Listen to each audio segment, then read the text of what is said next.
जय श्री कृष्णा। सूर्य सप्तमी माघ शुक्ल सप्तमी को सूरज सातय बोलते हैं। माघ शुक्ल सप्तमी को अचला सप्तमी, रथ सप्तमी, आरोग्य सप्तमी, भानु सप्तमी, अर्क सप्तमी आदि अनेक नामों से संबोधित किया गया है और इसे सूर्य की उपासना के लिए बहुत ही सुंदर दिन कहा गया है। पुत्र प्राप्ति, पुत्र रक्षा और पुत्र अभ्युदय के लिए इस दिन संतान सप्तमी का व्रत भी किया जाता है। स्कंद पुराण के अनुसार यस्याम तिथो रथम पूर्वम प्राप देवो दिवाकर सा तिथि कथिता विप्रे मार्गे या रथ सप्तमी तस्याम दत्तम हुतम चेष्टम सर्वमेवाक्षम मतम सर्व दारिद्र्य नाशमनम भास्कर प्रियतये मतम। भगवान सूर्य जिस तिथि को पहले पहल रथ पर आरूढ़ हुए वह ब्राह्मणों द्वारा माघ महीने की सप्तमी बताई गई है, जिसे रथ सप्तमी कहते हैं। उस तिथि को दिया हुआ दान और किया हुआ यज्ञ सब अक्षय माना जाता है। वह सब प्रकार की दरिद्रता को दूर करने वाला है और भगवान सूर्य की प्रसन्नता का साधन बताया गया है। भविष्य पुराण के अनुसार सप्तमी तिथि को भगवान सूर्य का आविर्भाव हुआ था। ये अंड के साथ उत्पन्न हुआ और अंड में रहते हुए ही उन्होंने वृद्धि प्राप्त की। बहुत दिनों तक अंड में रहने के कारण ये मार्तंड के नाम से प्रसिद्ध हुए। भविष्य पुराण के अनुसार ही सूर्य को अपनी भार्या उत्तर कुरु में सप्तमी तिथि के दिन प्राप्त हुई। उन्हें दिव्य रूप सप्तमी तिथि को ही मिला और संतानें भी इसी तिथि को प्राप्त हुई। अतः सप्तमी तिथि भगवान सूर्य को अतिशय प्रिय है।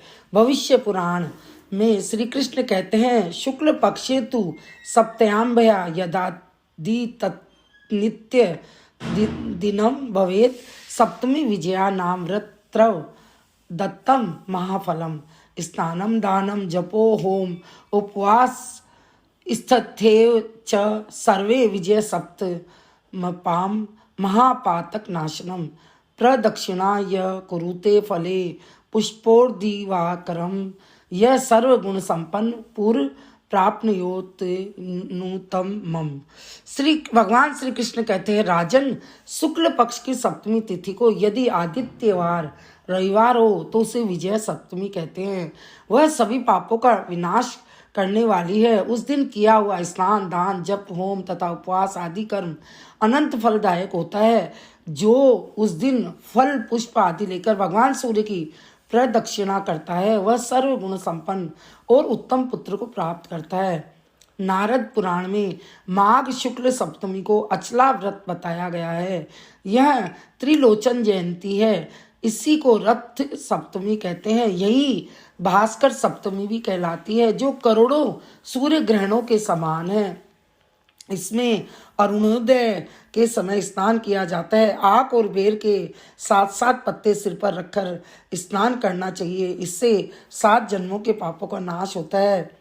इसी सप्तमी को पुत्रदायक व्रत भी बताया गया है। स्वयं भगवान सूर्य ने कहा है, जो माघ शुक्ल सप्तमी को विधि पूर्वक मेरी पूजा करेगा उस पर अधिक संतुष्ट होकर मैं अपने अंश से उसका पुत्र होऊंगा। इसलिए उस दिन इंद्रिय संयम पूर्वक दिन रात उपवास करे और दूसरे दिन होम करके ब्राह्मणों को दही भात और दूध खीर आदि भोजन करावे।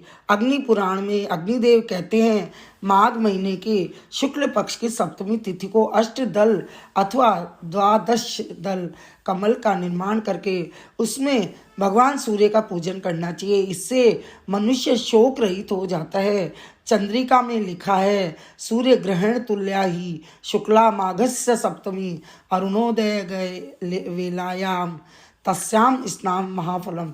अर्थात माघ शुक्ल सप्तमी सूर्य ग्रहण के तुल्य होती है। सूर्योदय के समय इसमें स्नान का महाफल होता है। नारद पुराण के अनुसार अरुणोदयावालायाम शुक्लाम माघस्य सप्तमी प्रयागे यदि लभते सहस्रान कर्ण ग्रहे समा अयने कोटि पुण्यम इस्यालक्षम तू विष्णु पे फलम।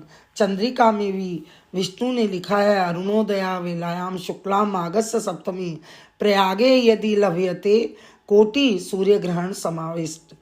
अर्थात माघ शुक्ल सप्तमी यदि अरुणोदय के समय प्रयाग में प्राप्त हो जाए तो कोटि सूर्य ग्रहणों के तुल्य होती है। मदन रत्न में भविष्योत्तर पुराण का कथन है कि माघ मासे सिते पक्षे सप्तमी कोटि भास्करान ददात स्नानाघर्दानाभ्यामायुरा रोग संपदः। अर्थात माघ महीने की शुक्ल पक्ष सप्तमी कोटि सूर्यों के बराबर है। उसमें सूर्य स्नान दान अर्ध से आयु आरोग्य संपन्न करते हैं। बोलिए सूर्य भगवान की जय।